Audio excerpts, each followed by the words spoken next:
King Charles participated in a ceremony to pass the Colonel-in-Chief title to Prince William, followed by an unplanned walkabout. Expressing a mixture of emotions, King Charles remarked that his farewell visit to the Army Air Corps was bittersweet as he formally transferred the title to his son and successor, the Prince of Wales. Addressing the audience at the Army Flying Museum in Middle Wallop, Hampshire, he humorously assured that the regiment would be well taken care of under the new leadership. "It brings me immense joy to be present here today," he said to veterans, families, and personnel.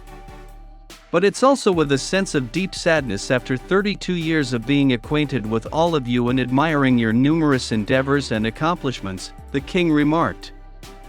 "Having had the privilege of knowing you for such an extensive period, I sincerely hope that you will continue to thrive in the future under the leadership of the Prince of Wales, who, importantly, is an accomplished pilot himself, which is quite reassuring."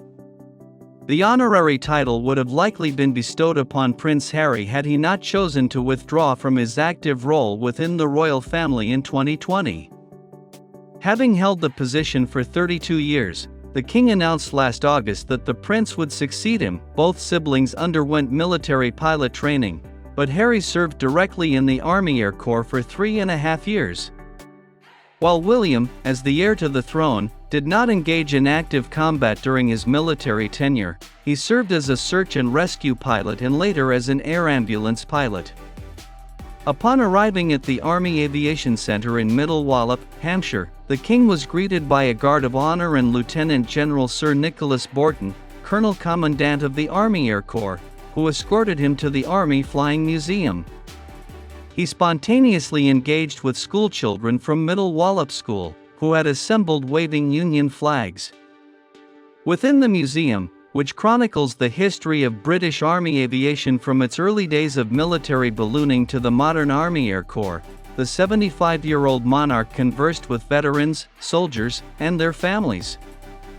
During his interaction with families, the king was approached by Aaron Mappleback, a veteran who shared his recent battle with testicular cancer, having completed 9 weeks of intensive chemotherapy last February and now nearing a year post-treatment.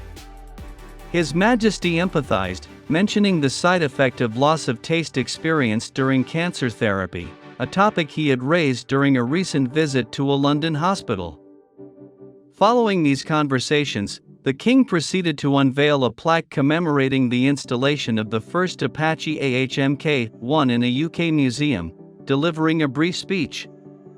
This particular Apache, now housed at the Army Flying Museum, played a role in transporting troops during the Battle of Jugerum Fort in Afghanistan in 2007. In 2013, the Duke of Sussex earned his qualification as an Apache helicopter commander after a rigorous 3-year training program. During a 5-month deployment in Afghanistan, he served as a co-pilot gunner, sharing flying responsibilities in managing the weaponry of the 2-man Apache.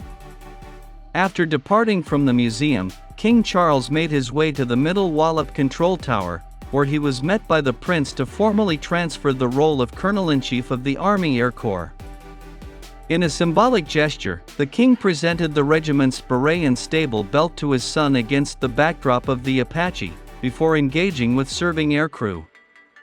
As King Charles left the scene, Prince William embarked on his inaugural duty as the new Colonel-in-Chief, receiving a comprehensive briefing on the current operations of the Army Air Corps from Colonel Commandant Lieutenant General Sir Nicholas Bourton.